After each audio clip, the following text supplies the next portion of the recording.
দেখলাম গণমাধ্যমে ভোটের দিন 12ই ফেব্রুয়ারি উনি ভোট কেন্দ্রে ঢুকলেন। ভোট কেন্দ্রে ঢুকলেন মানে আপনি হাতে ভোট দিয়েছেন। যদি তা দিয়ে থাকেন, হাতে ভোট দেওয়ার অর্থ হলো 84টি সংস্কারের বিষয়ে, 47টি সাংবিধানিক সংস্কারের বিষয়ে আপনি হাতে ভোট দিয়েছেন। যে হাতে কোনো নোট অফ ডিসেন্ট ছিল না। আপনার আইনমন্ত্রী, আপনার চিফ হুইপ যারা কথা বলছেন, হাতে যদি ভোট দিয়ে থাকেন তার অর্থ হলো আপনি সমস্ত সংস্কারকে মেনে নিয়েছেন।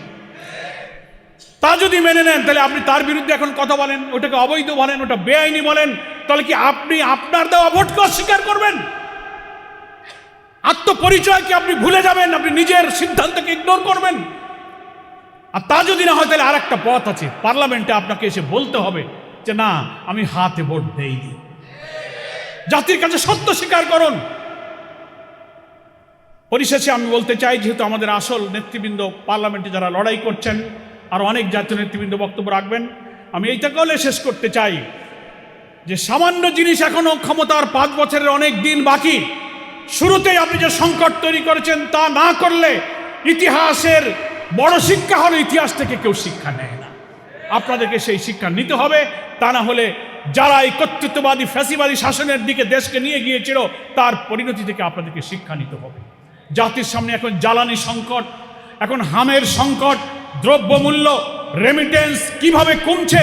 ক্ষমতা এসে 1.5 মাস পারেননি, 42,000 কোটি টাকার মতো ব্যাংক থেকে আপনারা লোন করেছেন।